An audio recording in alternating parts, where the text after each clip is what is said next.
Hey guys, it's Light here, and in today's video we're going to be reviewing Teenage Mutant Ninja Turtles Shredder's Revenge. Now, right off the bat, I just want to give a big fuck you to whoever decided that this game wouldn't be available in the UK until like 3 o'clock in the afternoon.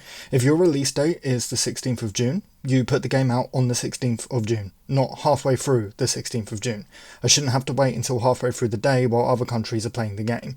But anyway, as stupid as it sounds, with all of the great games that have come out this year and are coming out this year, Shredder's Revenge was my second most anticipated game of 2022. The first was Starfield, but it got delayed, so Shredder's Revenge actually became my number one most anticipated game of the year.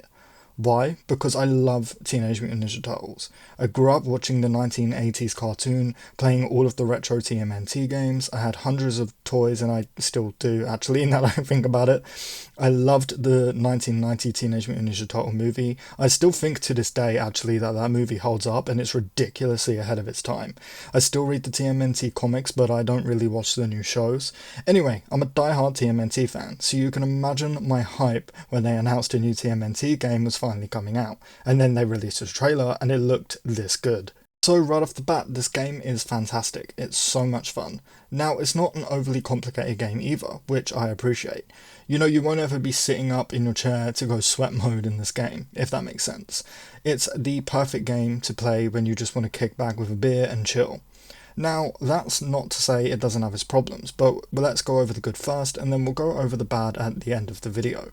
Like I said, this game is great, it's fantastic. It gives me nostalgia of going to the arcade as a kid and playing these types of games. The combat is fun as hell, just button mashing your way through hordes of enemies is a great time. The foot ninjas in particular are just funny. Some of the stuff you catch them doing, like typing on a computer or working at a cash register, was making me actually laugh out loud. This game is exactly what you would expect after looking at all of the trailers and the gameplay footage. I've put a good 2 to 3 hours into it at this point. I haven't encountered any glitches or bugs, which is great for games that come out nowadays. The boss battles are fun as hell too. I love seeing all of the villains again in that 1980s TV show vibe, like everything else in this game. Now, I mostly played with Raphael because he's my favourite, but I did play as everyone besides Casey Jones because unfortunately you need to beat the story in order to play as him. Now, that I didn't like. I get why they did it, but I freaking love Casey Jones, so I would have liked to play with him right off the bat, but I digress. Honestly, there's not really much else to say. This game is exactly what you would expect. Now, is it perfect? No. Is it the game of the year? No. Is it mind-blowingly good? No, of course not. It's a simple button-mashing, arcade-like game, and it's great. Now, I do want to bring up how I love how different every character is. From the Turtles to Splinter to April O'Neil, every character has its benefits. All of their animations are so unique to the characters. Everything from their dying animations, the running animations, to some of the lines they say. Also, that soundtrack, oh my god, this may not be the game of the year, but it definitely has the best soundtrack of any game I've played this year so far. Like, I've already saved a bunch of these songs to my Spotify. It's amazing. Lastly, I love that you have to actually beat levels and missions in order to unlock new attack moves. They don't just give them to you right out the bat as soon as you start the game. So, yeah, I love it. Overall, I think it's amazing, but I do want to talk about its problems here too.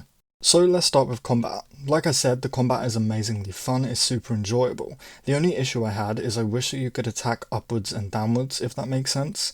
Now, I get it, they wanted to keep the old school arcade game vibes, and I get that and I appreciate it for the most part. But attacking up and down would have made the combat a lot better in my opinion, because a lot of the time you're trying to attack an enemy and you have to kind of stop and walk up and down and you're like, oh, they're actually further away than it looks kind of thing. So it just would have been better if you could just look up and down and attack that way as well. Also, while you can play this game alone as a single player, it was definitely built for multiplayer co-op.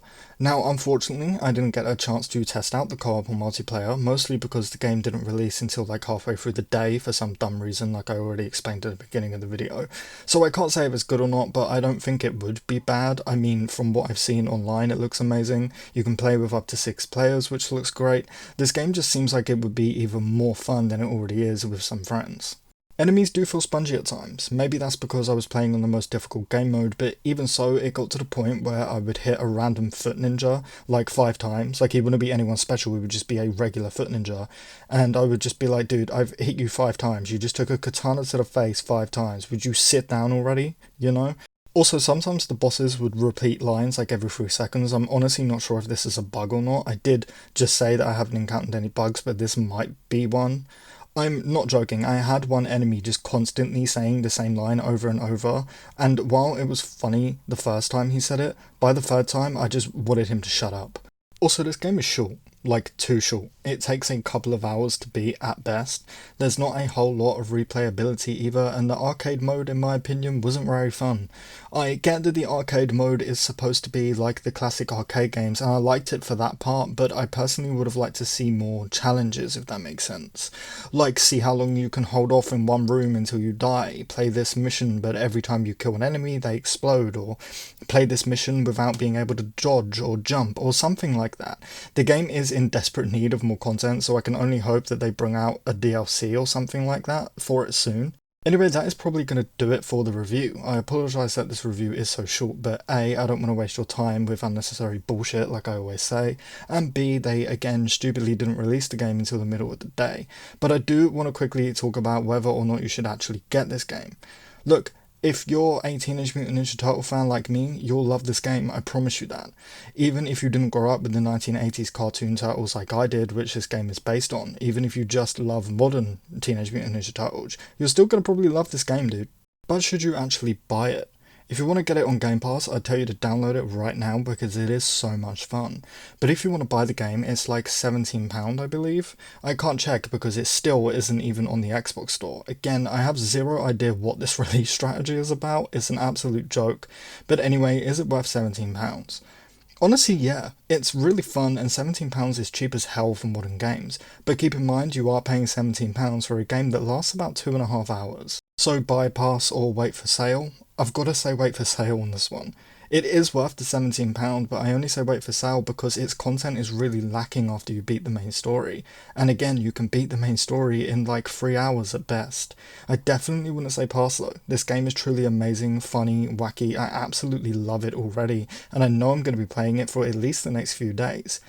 But remember, I did just say few days. It's not like I'm going to be busting my ass playing this game for like a month. So it is really short, and I cannot stress that enough.